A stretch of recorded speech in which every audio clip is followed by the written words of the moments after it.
Welcome to the space where creators have aligned a positive and intellectual collab of open minds. For sharing and learning from one another, it's a vibe. ReadswithRosa podcast on the mic. Subscribe, educator spitting bars. I guess you didn't know I'm multifaceted and humble, checking off life goals. The classroom is my comfort zone where I plant and sow seeds of knowledge, compassion, empathy, and hope. Reading is the key to unlocking your potential. Countless benefits, including cognitive and mental. Regardless of the genre, books are highly influential. Go get yours, I'll get mine. Making strides, monumental. Come rock with me and get down to this new jam. Reaching out to my friends, I had a very simple plan. Educate the masses through books and life lessons. It's the grand slam. I'm out. Tala Falava and welcome to the Reads with Rosa podcast. Today is the 100th episode, and I'm absolutely humbled that I get to share this special moment with a children's author and a fellow educator who I really admire. She has also been a supporter of the podcast since way back when it first started in 2021. Our guest is a master teaching artist of arts integration. She infuses her passion for drama, movement, comedy, and storytelling to inspire her students to write. She loves laughing, traveling, and Wonder Woman. It is my honor to introduce to the show Alicia D Williams. Woohoo! Welcome. Thank you so much. It's an honor to be here for your 100th show. Congratulations. 100 episodes. Congratulations.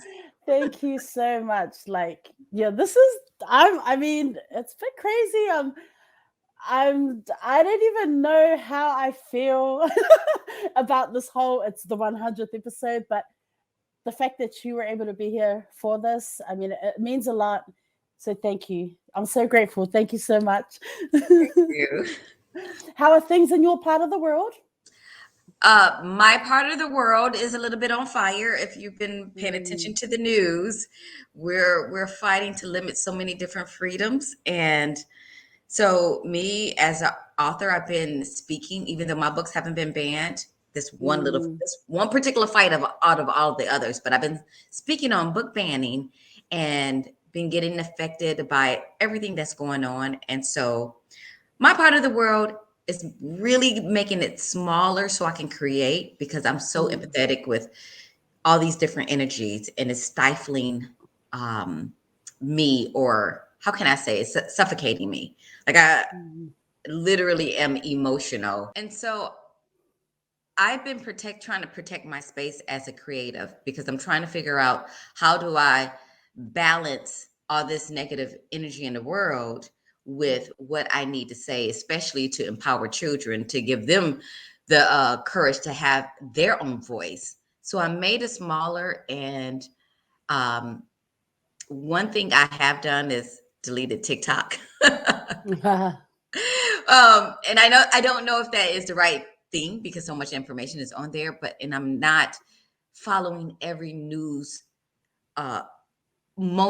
outbreak of news, because it takes me in my energy away from what I'm writing. So my world is big, but it's small right now. You know, you mentioned the book bans, and that's actually something that I'm always looking into. I know a lot of the books we have at school, our teacher librarian is fantastic in the Moran High School. We've got such a wide range of authors and books available to our students, and a lot of the books that keep appearing on this list of banned books we have in the library. And do students know that there are certain books banned, or is it more on the educator level, on the teacher level? I would say our younger students won't know, because they're not that savvy of what's happening. They don't have the control to be in the inner room. But our older students, our high school students, are very much aware, because they're very much aware of their own identities and the own narratives of discovering who they are. So here, one of the main subjects is LGBTQ. That's in high school, they are really discovering who they are and speaking out who they are. So yes, they know. And it's unfortunate that our educators are on the front, which is scary, because they have so much to fight for. because we don't have toilet paper in some schools. They can only Xerox copy a certain amount because it's not enough paper and ink. They have so many financial things to worry about. They have so much security with the guns to worry about. They have so many things to worry about. And now book banning to fight for that as well is just another addition. What gives me hope is when I was in Florida, and you ask what the kids know. The kids know a lot. The high schoolers know a lot because in Florida, they gave me hope. They were speaking out and they were showing up. And I thought, oh my God, these high schoolers, and some of them are in college too, young people, they are unafraid to stand up for their rights. What always gets me is when I'm watching, like, whether it's the news or I'm watching something on YouTube, and the amount of people that turn up to speak against, to speak on banning books and critical race theory and all these things that I just think, man, how do teachers cope? How do students cope with that type of crazy behavior? Growing folks up on the mic speaking, and I'm just like, man, how do teachers do their jobs? How I do don't know. students, and then to hear what you're sharing, students are turning up and they're finding their voices and they're speaking out. I mean, that's so encouraging. It is encouraging because you get to a certain age in life, and I won't say how old I am, Mhm. but you've seen this play out and you know history, so historically it's been playing out.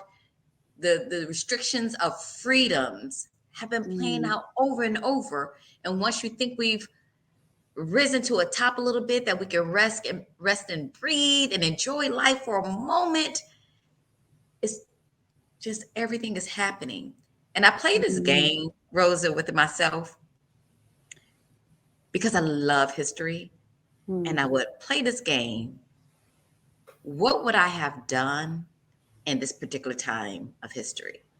Whether it's during enslavement, and if I was Alicia during the civil rights movement, or even when specific being there with Malcolm X, what would I have done? Would I have protested? Would I have wanted to run away? Would I have done these things? And I am right now feel like I'm living in that moment where what would I do? Because it's happening in real time. The same things are happening in the real time. What would I do? Now, with my depression and anxiety and all these things that I struggle with, I know I'm not going to be out there on the streets. I can't take a rubber bullet. I know I will have a panic attack. And I thought, what contribution can I make in this moment? Because there's spaces for all of us, whether we have money to bail out someone, whether we have money to feed the marchers and give them water, whether we offer protection, whether, we all have a role to play, even if it's sitting silent and saying somebody should do something. And I realized my role to play is through what I write, my activism, and my strength comes through the stories that I choose to tell. And I know it's scary that these books can end up any moment on a ban list, which would affect my ability to write and afford to write. It's a privilege to be a writer. Not everyone can afford the lifestyle. That's why I was juggling writing and teaching. But Mm. to write and tell these stories, because what stories do is offer freedom. It offers hope. It offers courage. It gives a blueprint sometimes of how people, whether it's dystopia or fantasy or nonfiction or historical novel or realistic fiction, it offers blueprints on how people have struggled or been oppressed or couldn't find out who they are and how they overcame. You think of these stories, there's always something that's going to resonate with the reader to give them some kind of inkling to understand either someone else and break down those barriers of fear, or to give them courage to continue on. Well, for me, it was being bullied as a little girl. And that story, Blubber by Judy Blume, it gave me the courage to, even though I'm body shamed, even though I'm bullied, how do I navigate this? So no matter what the story is, it does that. It offers freedom. It offers hope. I think that's why they fight so hard. They fight so hard to get rid of it. It offers peace and understanding.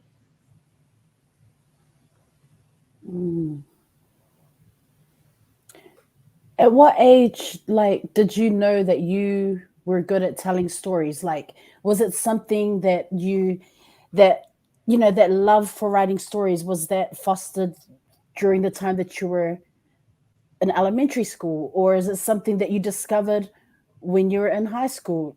Uh, or was it later when you went to college that you realized, you know what, here's a way that I could be an advocate. Here's a form of advocacy, and it's through writing. It's like you've said, it's something you're passionate about. So, at what point of your life were you like, you know what, I'm really going to do this? Not until my 40s, so it's never too late. Not until my 40s. And I started writing one-woman shows and acting them out, historical moments and historical figures. And I would write these one-woman shows and perform them. Now, that came out of my love of acting. So you can say that, yes, that was storytelling. I was telling stories. But as a writer, published, no, that came much later. In my 40s, I was at a storytelling convention and they had a booth there. And at the time, I didn't believe in myself to really do anything. So I was telling people I was going to be a writer just to get their value, to validate me and approve me, to say, I'm proud of you, you're good enough. And I kept putting it off. And not until I went to apply to graduate school, didn't even believe in myself to get in. I made every excuse not to apply, but they wouldn't let up. And I persevered, I pushed through, I got in, and that changed the whole dynamic. That changed. I just happened in later life. You know, I want to talk about right here for anyone My who's baby, watching or my listening, firstborn. your debut book, Genesis Begins Again. I read this back in 2020. Actually, I think that's when I first connected with you, was back in 2020 during the pandemic, and I come across this gem right here. For those who are listening, Genesis Begins Again. You've won some awards, you've received some honors for this debut novel. Tell us about getting to the finish line, and this is, you're starting to see this appear on shelves in bookstores. I mean, how exciting. Take us back to that moment. Very exciting. I did not think it was going to happen, honestly. I did not. So I started that book in graduate school. So Genesis Begins Again is a story about 13-year-old Genesis Anderson who doesn't feel like she's good enough. And we all have that thing, that one thing or two that makes us feel unlovable. And for her, it's her dark skin and her natural hair. And she feels like if she can be beautiful, like light-skinned mom with beautiful flowing hair, then dad will love her and want to do right for the family. So she takes the burdens of trying to change herself so dad will love her. That started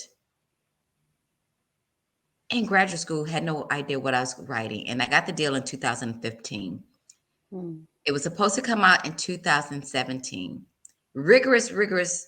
And then for your audience to know, that book went through many revisions. Wow. So it wasn't an overnight like, I wrote it and it just happened. I went through 2 computers and a big old box that's the size of a Xerox box of actual printed with the editor. So it went through many revisions. But it was supposed to come out in 2017. It didn't come out. I was told a book will come out when it's supposed to come out. And I was angry. I was so angry. I was like, what is that supposed to mean? Like, when? Give me a date. And I'm grinding my teeth. I'm hungry. I need money. Like, I was just so anxious. People are like, when's your book coming out? When your book coming out? I'm like, shut up. I don't know. 2018 comes and my friend will always ask, how you feeling? I don't care anymore. I really don't care. I'm tired of waiting. So when it came out in 2019, I still did not have the excitement to sustain from 2017. I was like, okay, it's out. And not until, and it started a slow roll. Middle grade is not like YA, where you really interacting with your audience through social media because they're old enough. But middle grade is a slow roll. And when it won awards, I was so shocked. I said, did they read the book that I wrote?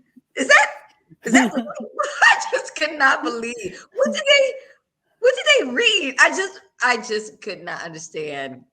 It didn't sink in for a while. I want to talk about one of the themes, colorism, harmful and long-term effects of colorism, skin tones, and, this internalized belief about skin color and what is accepted and what is beautiful. When this book came out, did you have a lot of people sharing or young folks sharing experiences because this book resonated with them? When the book actually came out, because I was very afraid to publish, I was told by the one Black faculty member that I had not to write the book. And I put it away. And one faculty, my last advisor, said, let me see it. And I said, no, I'm not writing it. I was told not to write it. And she said, let me see it. I said, no, I'm done with it. I'm moving on. She said, send it to me. So I sent it to her. And she said, I don't think it's the writing. I think it is the subject matter. I think it rubbed her raw. And I thought, oh my gosh, if this one woman who is a doctorate, who is highly celebrated, who is an amazing author and person, if she did not feel it and it rubbed her raw, that might represent the masses of color. But I end up pushing it out. When it came out, I was so afraid. I was checking Twitter. I was you can hear the hesitation and the fear is still there. So I had white educators who would post, oh my gosh, I never knew this existed. I didn't know. And I kept waiting. I was like, yep, that's fine. Thank you. Thank you. Thank you. I need just somebody Black. I need someone Black. And finally someone posted, this is the book I needed when I was 13 years old. And I was like, thank you. And then it started rolling in. And because I don't get to really interact with middle graders on social media, I had teachers who were sending me the comments from their students or pictures of their students being absorbed in it. And even now, because I know Genesis is 2019 and so many wonderful books have come through. But even every now and then I still get a teacher who would contact me and say, one was just so wonderful. Like, my student doesn't read, has a reading, is behind the class, but she read your book and she is already at this chapter and she has never read this much. So when I get those stories, I know, even though it's not about, they're not reporting on the colorism, I know it's resonating with those readers because it's feeding them in a way that they have felt like they hadn't been seen. And I've done school visits and I talked about colorism, really, the overall. And I didn't realize the emotional impact that would occur in these moments where, oh my gosh, there was a young lady who was there, and it was a smaller group. We were in the library and we were doing some work afterwards. She broke down. I know she looked like Genesis. She looked just like Genesis. And it just hit her because we did work on identity and what's self-esteem and self-confidence and breaking these layers down. And I know it was her. And I felt so bad that I offered this information and then she had to deal with it. So I had to figure out, how do I have these conversations where it protects them as well and it protects my energy, because it was so heavy that they're dealing with feeling not good enough because of their skin tone and texturism. You know, on your website, something that caught my eye in the frequently asked questions section of the website, there's a question there. Did you ever consider making Genesis sound less slangy? And I was wondering if we could touch upon this, because, you know, the power of language and ways in which we connect with readers or students in the classroom, you know, Ebonics, slang, the power of certain accents when it comes to careers and jobs and things like that, or what is accepted, or people who speak a funny way are tended to look upon as perhaps they're not so educated. So, you know, the power of language, stereotypes. I like what you say, because you say, truth is, I wanted to connect with the underrepresented kid who doesn't speak perfect or proper English, because I didn't. That really caught my eye. And I love that, because as a teacher, sorry, I'll give you a moment to respond, but as a teacher, I work in an international school, and, you know, international schools are renowned for hiring certain people with certain accents from certain countries. Students, you know, there's always talk around speaking proper English, you know, that's a bigger conversation. So let's bring it back to you. I just had to throw No, that in and there. that is part of the conversation. That's the undertone of that question. I don't defend my work. I just can't, because I don't want to go back and forth. But I thought about that question, and I thought, how, I don't know if the right word is racist. It's just making me think of Toni Morrison when the interviewer asked her about that, and she's like, you can't imagine how incredibly racist that question is, right? It's making me think about the questions that people ask and why they ask them. And when I saw that, and I knew where it was coming from, and it made me sad and it made me angry, that I want to address it wholeheartedly. And you are so right, because there are indigenous people who have a tongue. And there are, even in America, you have migrants who come and they have a tongue. And you could see that people look as less than because they don't speak the Queen's English. You know, even here we don't speak the Queen's English. But we know what is proper. You have to dot your I's, cross your T's. That is perfect English, right? And we put on a rate which is the best. Oh, if you speak British with a British accent, you are so smart and you're so clever and you're this and that. But if you speak with a Mexican accent, you're just dumb. You're just this. You know, you see it and you hear it.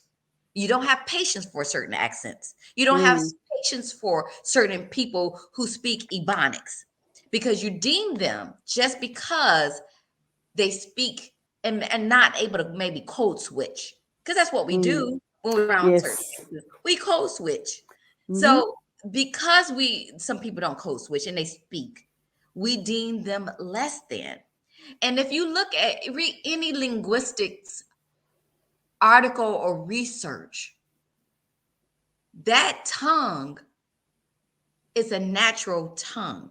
You look at the Gullah people, and you may say the Gullah people, are they're dumb because it sounds to somebody who's untrained just like they write off a plantation. But no, that is an old language, a very old language. So we get into the idea of which language is better, and what it is which language is more European.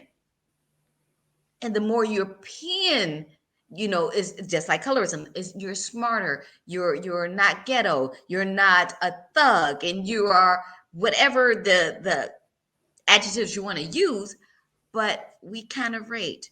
And I really wanted to represent those like me growing up in rough areas who didn't, have migrant, grandparents who migrated from the South, who was exposed to perhaps, what proper English was, but couldn't wrap the tongue. You see me now, I cannot always pronounce words, or I drop endings of words all the time.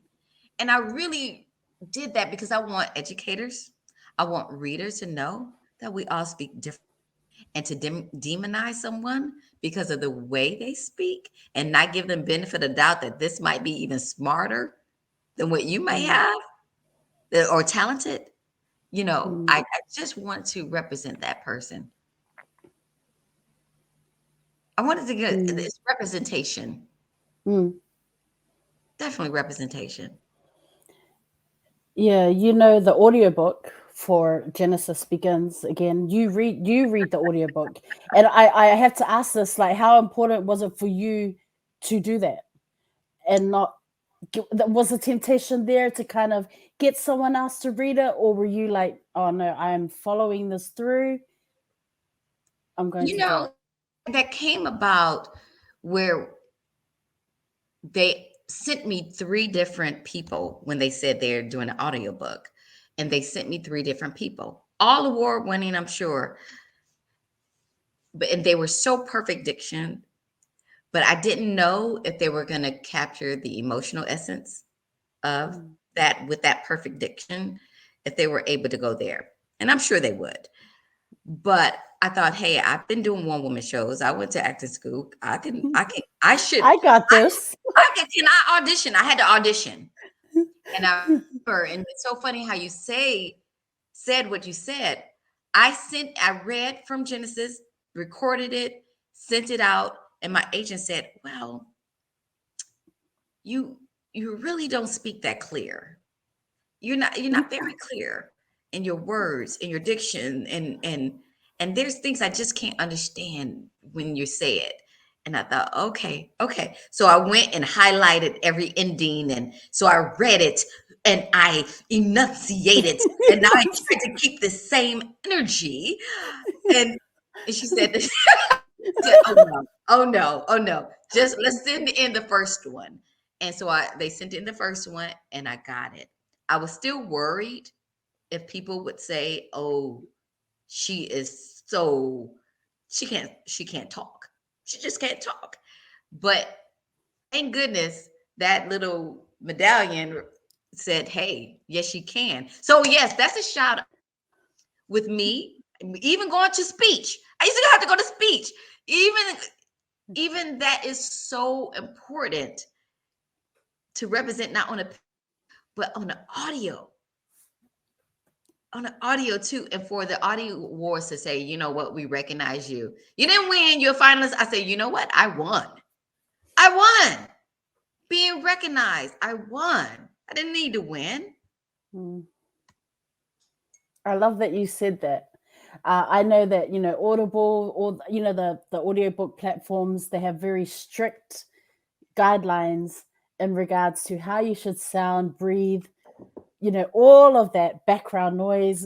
It's just so, like, I remember one time thinking I could do this, looked up, I was like, oh, maybe not. But what I mean is, like, I just in the episode that we released, episode 98, I interviewed a Maori Samoan author from New Zealand, 𝐄𝐩𝐢𝐬𝐸, and we talked about this. I wanted to ask you about the audiobook because she also, her debut novel, and she did the audiobook for it. And I just said to her, representation is so important. It's one thing to read our stories in a book, but to hear that character that sounds like you, to hear the humor that like I really was just listening to her. We talked about how we sound the same, we have an accent that maybe other people not, it's like street talks. It's everything you say reminds me of that conversation I had with 𝐄𝐩𝐢𝐬𝐸, because I love audiobooks, but if the author is reading it, I find it's a more intimate connection. Of course, I love reading the book as well, but when you hear the author, I feel like that can't be just anyone reading the book. It's got to be the person who wrote it. And I know there have been other times I've bought an audiobook and then I listen to it and I'm like, what on earth is this? Like, why didn't I listen to the sample? But because I've read the book, amazing, and thought, now I'm going to listen to the audiobook. Oh, big mistake. So I say all of that to say that what you're sharing is, it's important. And it's so funny when you were saying, enunciate the words and things like that, because, I'm a language support teacher. That's one of my roles at my school. And I remember the times, growing up when people would be like, you should enunciate your words. I swear, when I first arrived here, I was doing that. You should enunciate your words. Then I realized I can understand what my students are saying. Why am I holding them to these standards, Western standards, Eurocentric standards that say we must sound like this? Our students can only succeed if they sound like this. So I'm always checking myself and going, you need to do better, Rosa. Make sure that, because I too, grew up, only spoke English at school growing up, spoke our language, spoke Samoan at home. So there are things, when I chat with my language students and things that they share resonates with me, because I too was a language student. I too went through that. So the whole, like, you got to sound like this to be accepted. Okay, that was a very long spiel, but I feel you. I know what you're saying. I get it. Because sometimes we don't even realize we're upholding that standard of what is we're representing colonization in a way that, because this is what has always been told to us, until we wake up and like, wait, what am I doing? I don't have to think this way. So thank goodness you woke up, because holding up that standard is so, they're going to repeat that. They're going to repeat that. And then not only repeat it, but they're already internalizing, well, what is wrong with me? Absolutely. What is wrong with my culture? What is wrong with my family? What is wrong with my legacy? All of these things. What is wrong with us? We need to constantly check ourselves. I always check myself, because I too say all this to say, I'm not perfect. And I also, as a woman of color, as a Pacific Islander, also can always do better. We must continue to evolve as educators and be better in the classroom. Be better advocates for our students is what I should say. Yes. Master Teaching Artist of Arts and Integration. For those who don't know, what is that? First, I'll start with arts integration. Arts is when an artist, it doesn't even matter the discipline, whether you're an actor, a musician, a dancer, visual artist, an artist trained in techniques to go into schools and integrate their art form with the curriculum to achieve a certain different style of teaching. And it's more, I want to say creative, it's more innovative, and it's more embodies child's energy. So I am a teaching artist, master teaching artist is basically because I've done it so long. Oh, yeah. And I train others. I can train others on this discipline. I use my storytelling, my oral storytelling, because I love folk tales and I retell those. I use my drama, improvisation skills, movement skills. I use all of me to create lessons with the teachers to bring about a certain achievement. So what that might look like for someone who is still trying to picture it. So say if you're an educator and you want a biography project, those are, everybody does the biography project where the living museum and the child picks someone. Me as the artist, the teaching artist, I will come in and I would lead the students in different type of exercises, and I would scaffold them to one, help write their little monologue, because I know teachers are so like, how do I get them to write? And the other part is to perform it.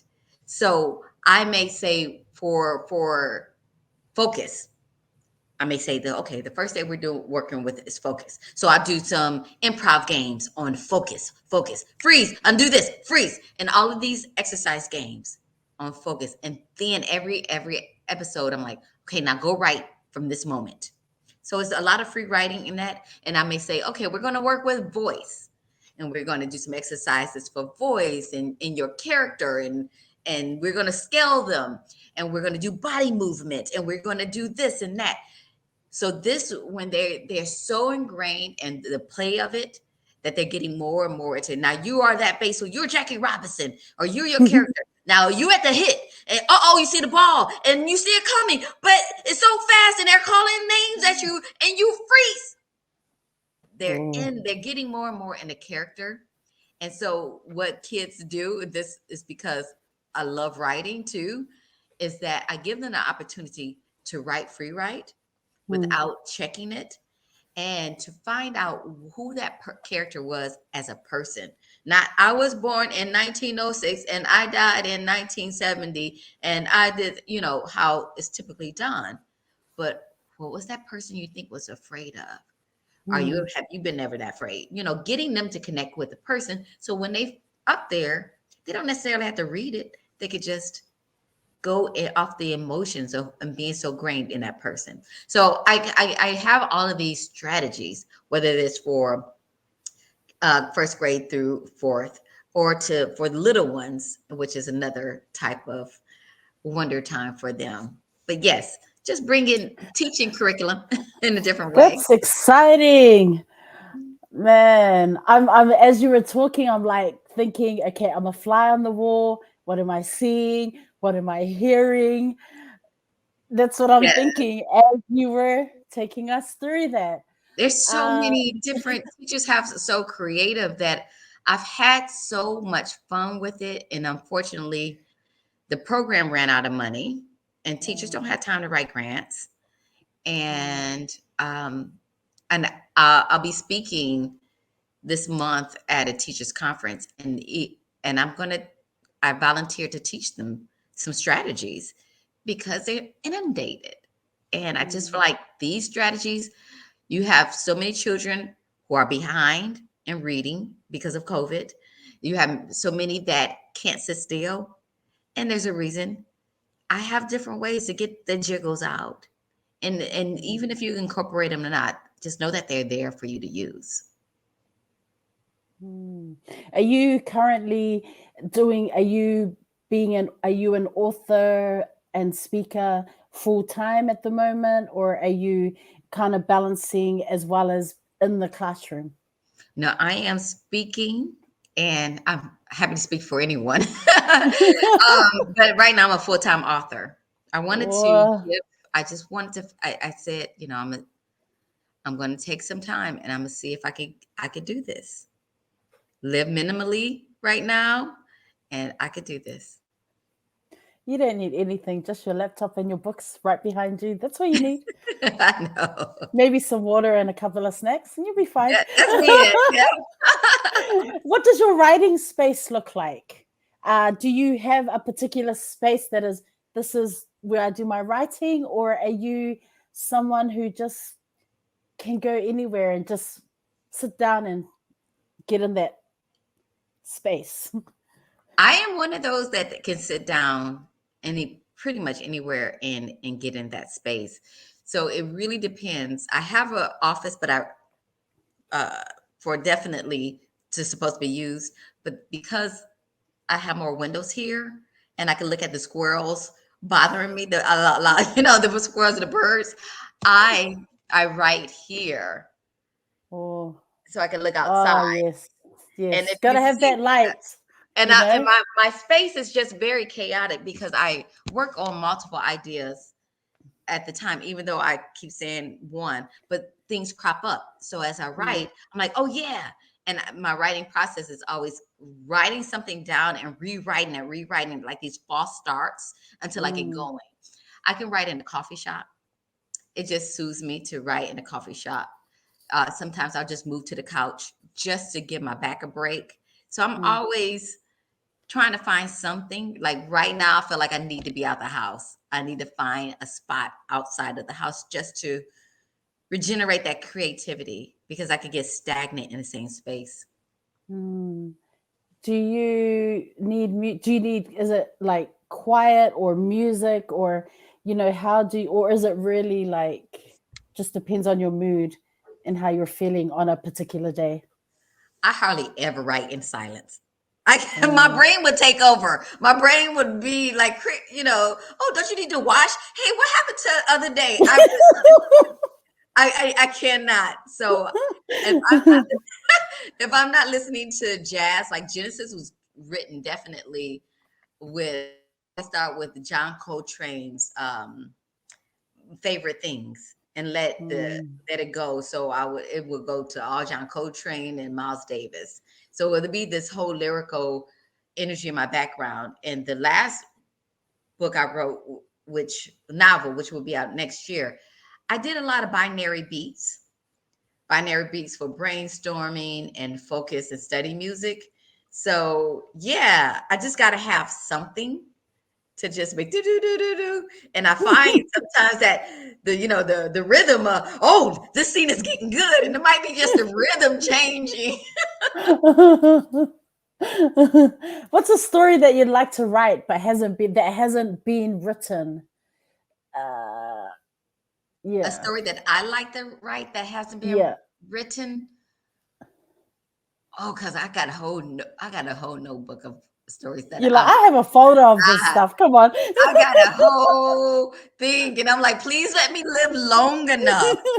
Let me live long enough to write all of these things.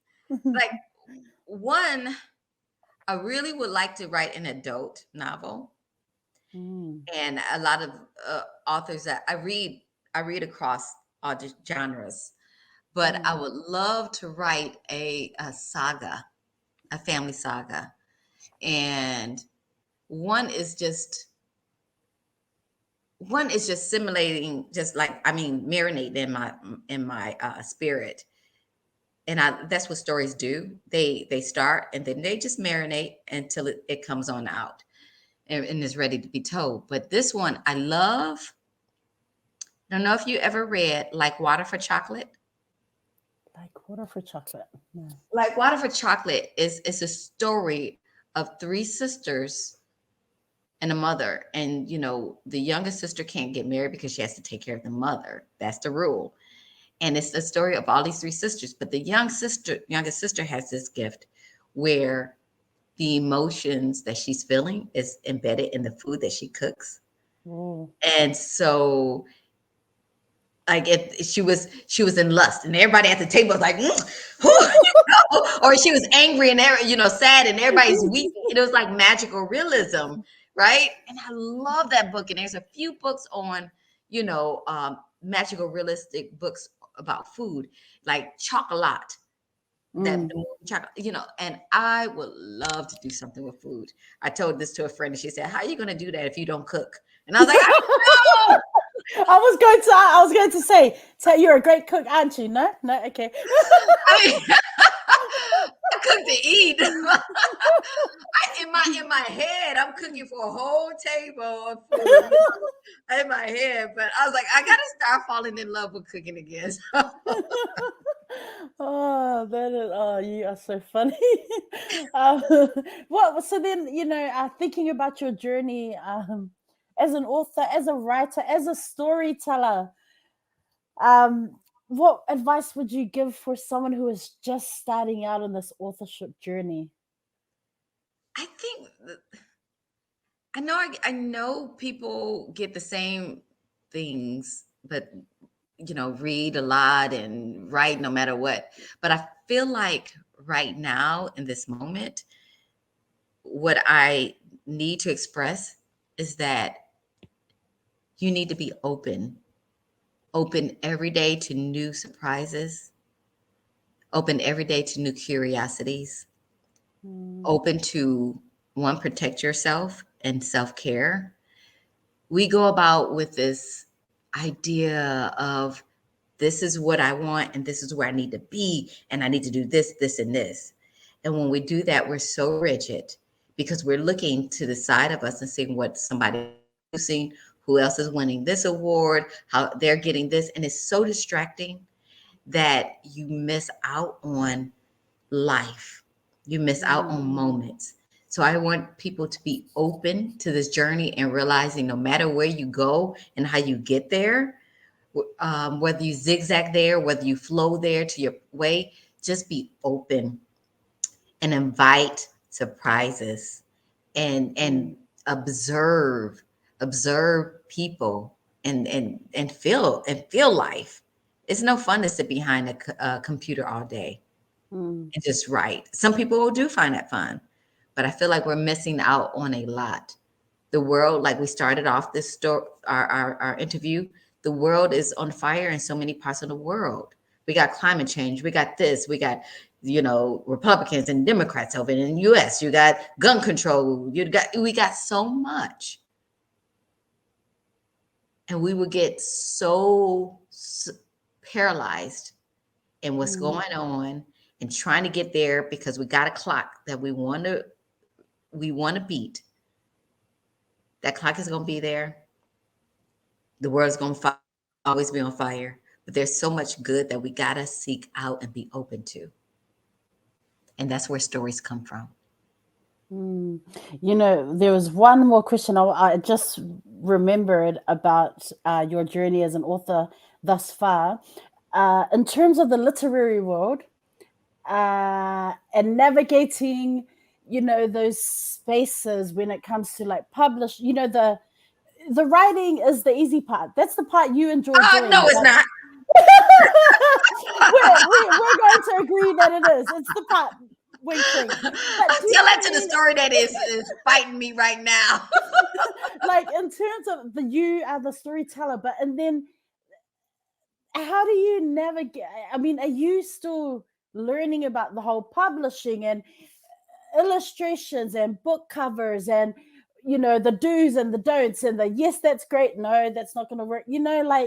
Are you still learning about that, or can you fully do you have people who take care of that so that you can focus on these books that you're writing, these stories that you want to get out to the world?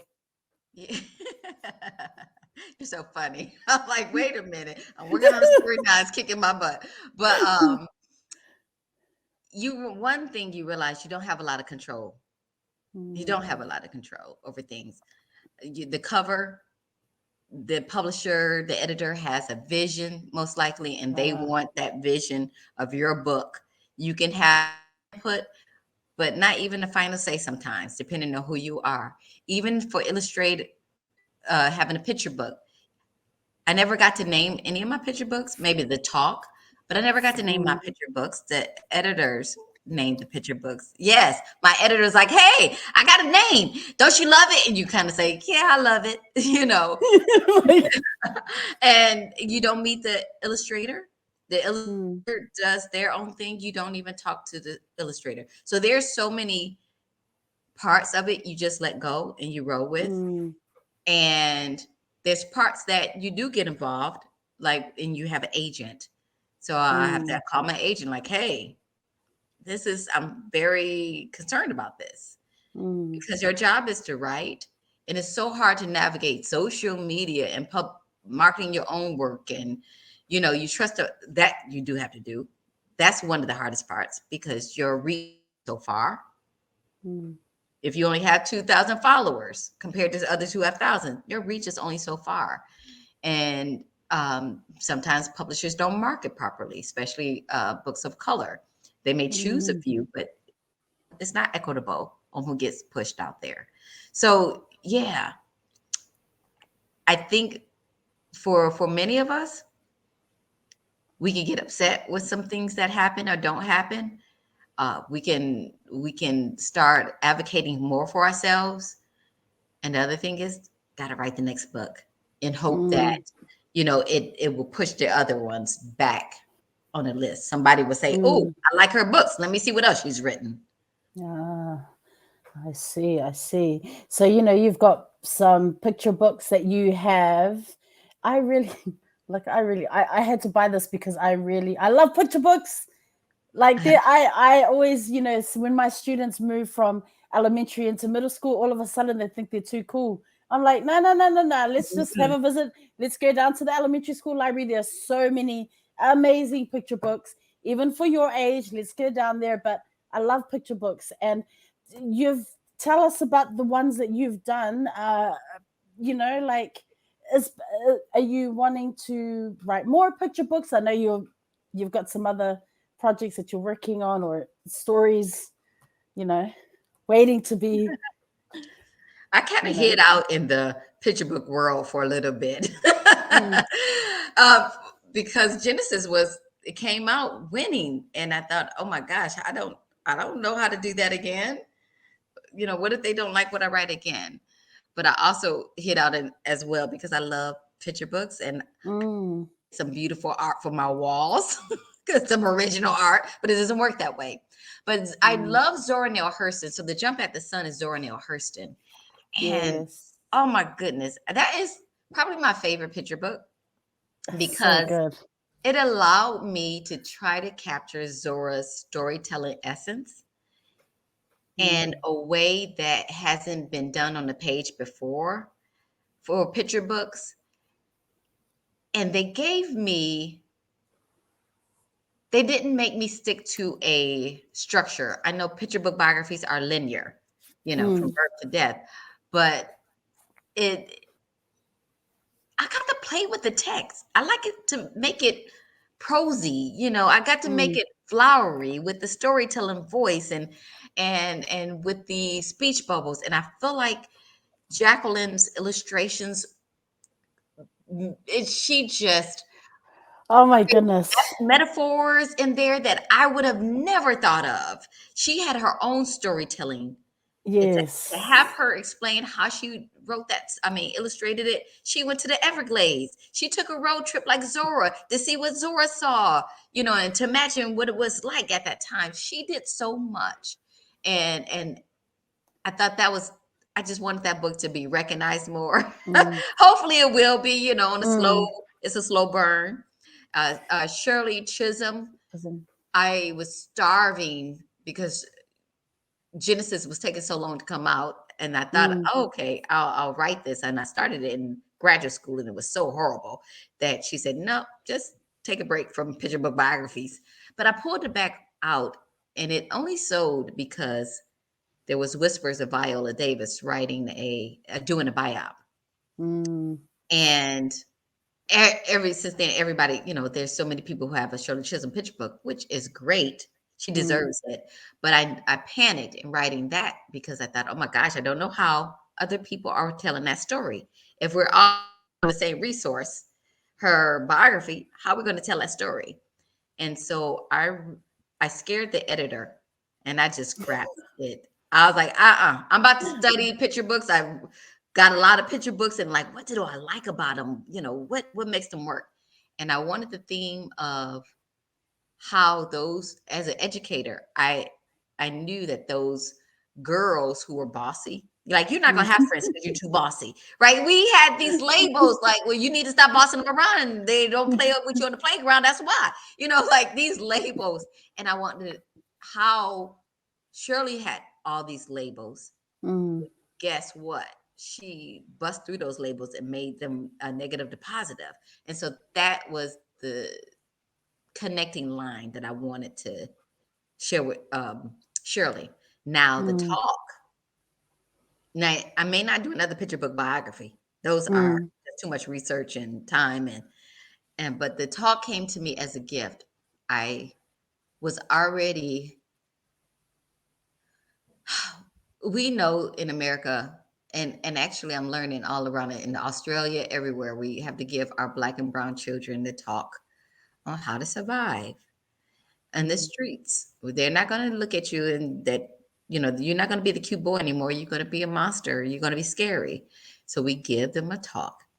And I tried to give this story away to male peers and nobody was taking it. And I thought, okay, I'm gonna let it go. Cause I'm a woman. I didn't raise a boy. I raised a girl. I know I have worries, but I may have some blind spots. So I don't want to put a book out there. And if it's not a book out there already, a picture book, I don't want to do it wrong on the first shot. But I was suffering so much after George Floyd and after seeing Ahmaud Arbery's video. I was suffering so much. I couldn't sleep. I think I had PTSD.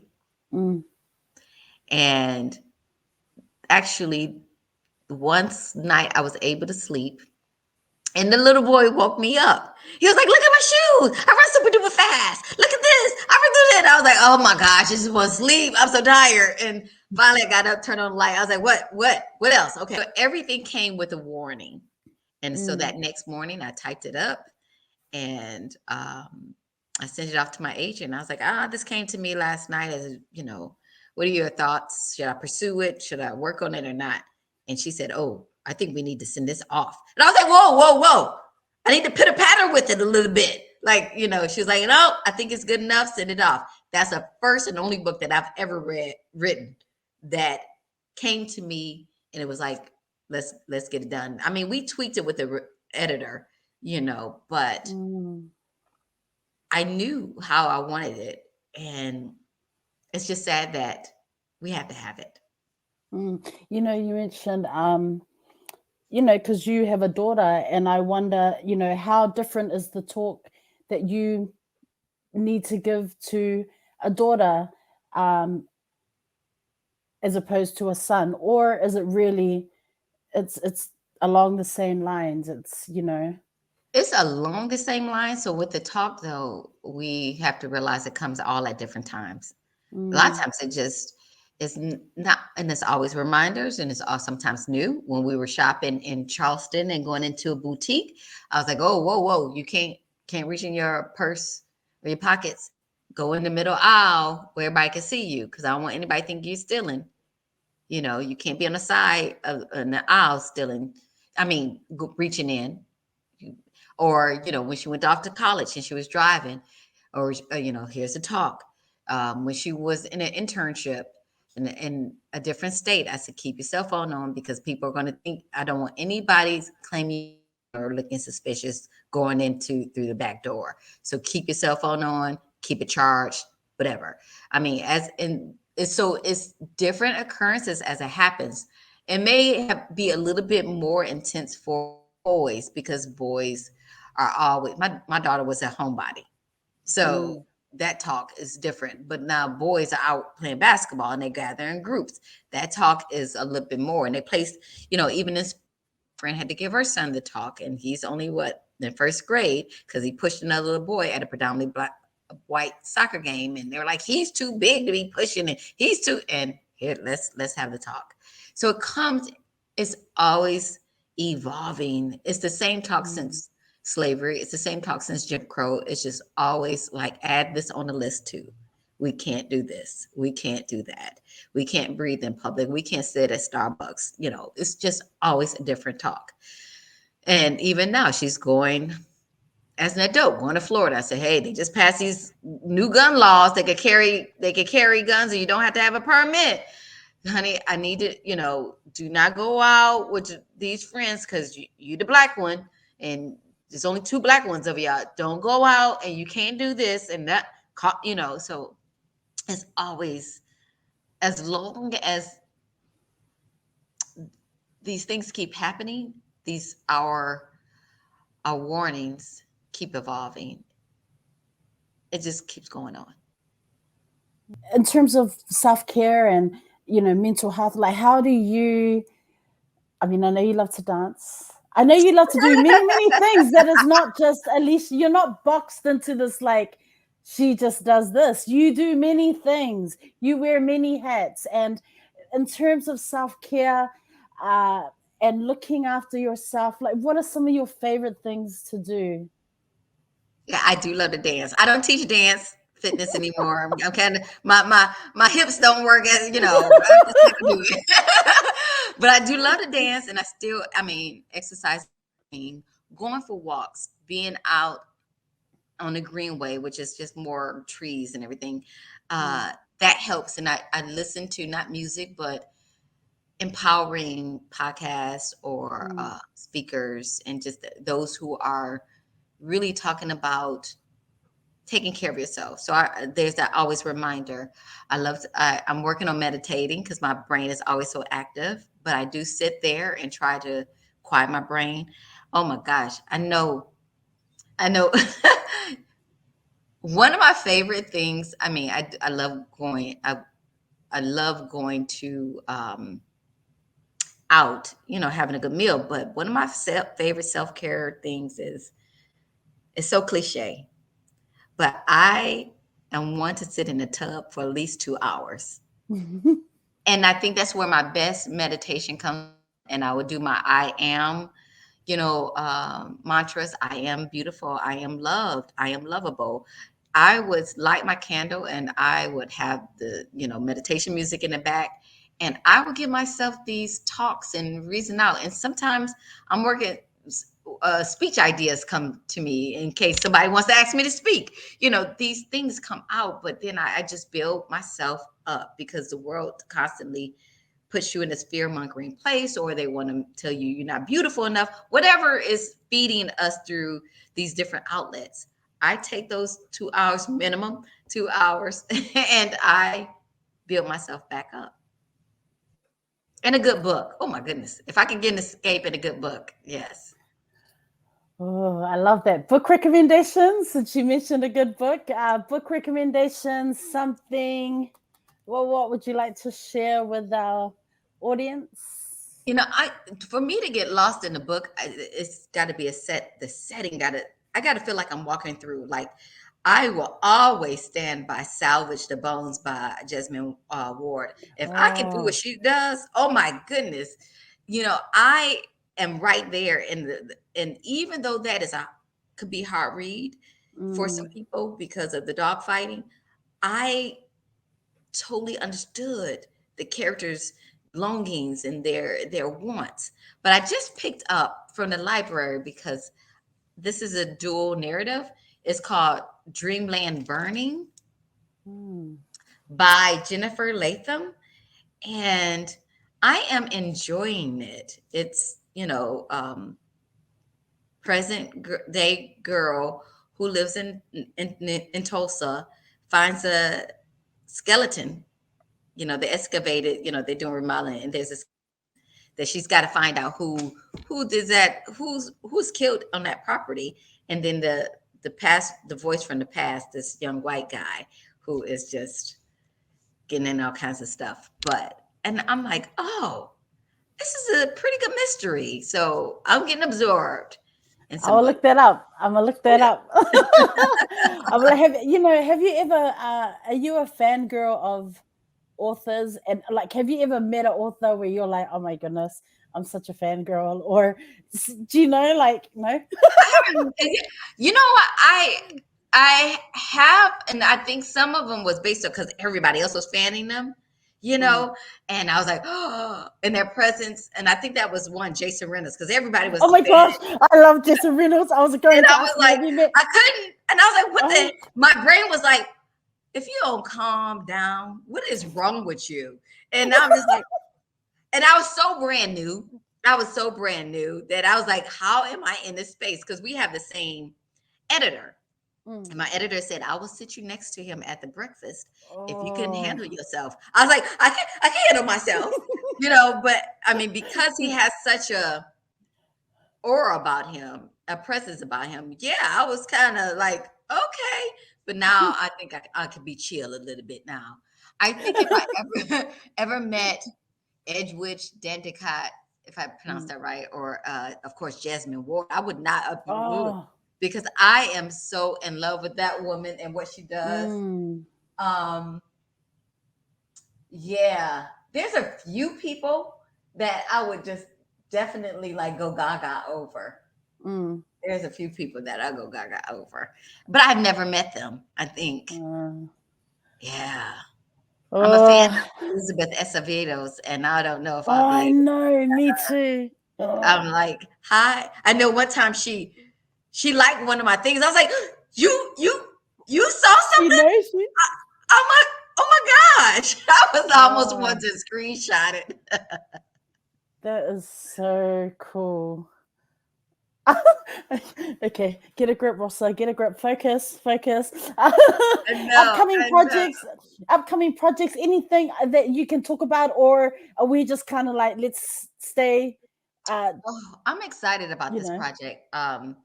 It's a novel in verse, and it's so funny because I was told not to write poetry, and I was like, okay, and I'm not a poet. Didn't grow up to be a poet, and so but it's a novel in verse, and it came and if my editor approves, I know she wouldn't approve it otherwise. But I was really, it's called Mid-Air, and it's middle grade. I was really struggling with, my post-traumatic stress and Elijah McCain, trying to figure out who he was. So I wrote a messy draft on who he was, and I realized it was just one, I needed to write a novel to prove to myself that I could write another novel after Genesis. And with everything I was going through. And also I didn't pursue it because I was making too many assumptions, and I didn't want to further traumatize anyone that was close to him and might have recognized it. So what evolved out of that process of writing that draft was a story, and I really want to examine male toxicity. I can't ever say that. Male toxicity. And why boys cannot be seen. Why can't they ever be seen as just boys? Why Black boys have to be seen as dangerous? Why can't they be sensitive, gentle? So the story evolves of these two best friends who have this unspoken grief between them, and is pulling them apart. One is sensitive, one is tough, and one of the main character decides to save that friendship by challenging them to do all the world records, to break so many world records over the summer. You just don't know if it saves their friendships, or even if they break the records. So it's one of those like, oh, are they going to stay friends? And because, from 8th grade to 9th grade, kids change. And, you get new friends and you can't hang around. So I wanted to explore that. And I think I'm on revision 2. She's got revision 2. So I don't know. I rewrote the ending and all this stuff. So she's gonna be like, this is a whole nother book. Well, I'm excited. I will look out for that. I'm excited. I can get on board with that. It has a first kiss in there too. Who can't? Come on, a first kiss, yeah, it's sweet. That's exciting. I honestly, yeah, I really enjoy just. I mean, I know, I only follow you through social media, but I love what you're putting out there. I love the content you put out there. I love the little celebrations. I love when you get the recognition. And I just, as we get ready to wrap up the show, I'm still pinching myself right now. You have no idea. I am so grateful that you came on the show just to share a little bit about your journey as an author, as you continue to evolve as, you know, as a writer. I'm so here for it. I love to see what you're doing. I love it. And I'm so here for this. Like, I really admire you. I'm really inspired by your writing. I love the picture books, of course. And, you know, I want to bring it right back to Genesis, because this was one of the coolest things. I mean, I've read a lot of books, but I remember when I got to the end of this book and I went running to my friend who is the teacher librarian, and I said, "Oh my gosh, check this out. You know, this is so a teacher thing. I love it." So I want to read this. So for everyone's like, what is she going on about? So at the back of the book, the jacket of the book, it says, so this is the coolest thing. And it says, this is from Alicia's students. So they created a list of what they wanted the readers, the audience, to know about their teacher. And it says, Alicia D Williams is a teacher. Her students created a list of what they wanted you to know about her. Number one, there's 10 things on the list. Number one, Ms. Williams is da bomb. Not da, D-A, da bomb. Number two, the awesome thing about her is that she cares about all of us. Number three, she makes me like history. Very important, by the way. Number four, in her class, we dance, sing, and unleash our own personalities. Number five, she makes us laugh with all her jokes. Number six, she won't let us be unsuccessful. Number seven, she always brings her happy spirit. Number eight, she gets us. That was so deep, but let me continue. Number nine, she is funny, fantastic, bodacious. And number 10, she's from Detroit, Michigan, and now she lives in Charlotte, North Carolina with her daughter, Nay. This, I tell you, when I read that, I was feeling some kind of way. And I think as a teacher, like this, the ending to, you know, you read the book and I'm like, yo, that was deep on so many levels. Kind of like real thought-provoking, really had me thinking about so many things, had me thinking about some of my own students. When I got to the end, it was so unexpected to see that on the jacket. I know I'm making a big deal because I tell you, I made a big deal when I got to the end. And I sat for ages going, oh, that is the coolest thing. That is such an awesome shout out to an inspirational teacher.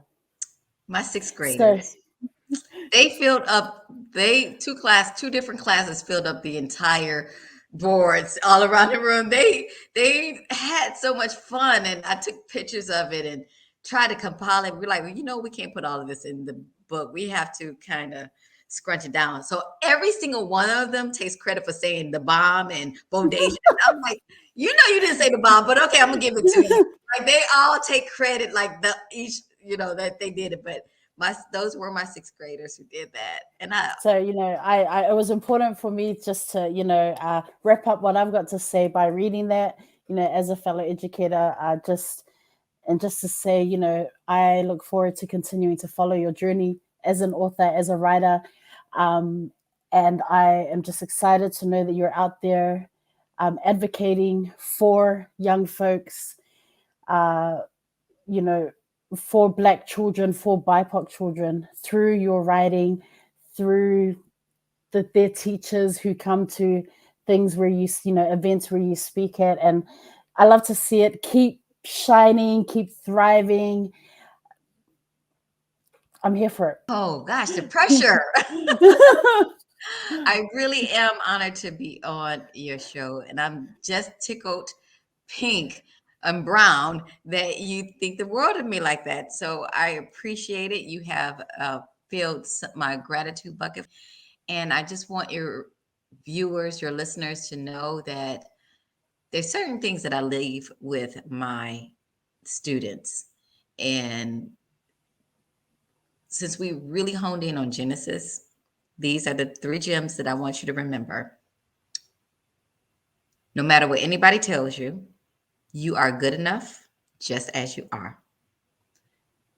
2, you don't own your parents' mistakes. Genesis went around trying to fix her parents' mistakes. You don't own your parents' mistakes. You're going to make your own mistakes, and you're going to have to live with the repercussions and the lessons. And your parents own their own. So you don't own theirs. Give up that burden. And 3, the world is going to define beauty for you. They're going to tell you what is in, what is not in, or what hair texture is better than the other. They're going to tell you what clothes, what body size, all these things. But I want you to be brave. I want you to, and I know it's going to be hard to say this, but I want you to be brave to define beauty for yourself. You define what is beautiful to you for yourself. And if you like that crooked tooth or that gap in your teeth, then you love it. And that's beautiful. That's beautiful to you. And like my forehead is so big, I have to embrace it. I think beauty, my big head, Rihanna has a big head, forehead. That's beautiful. So whatever it is, you define beauty for yourself and do not let anyone else define it for you.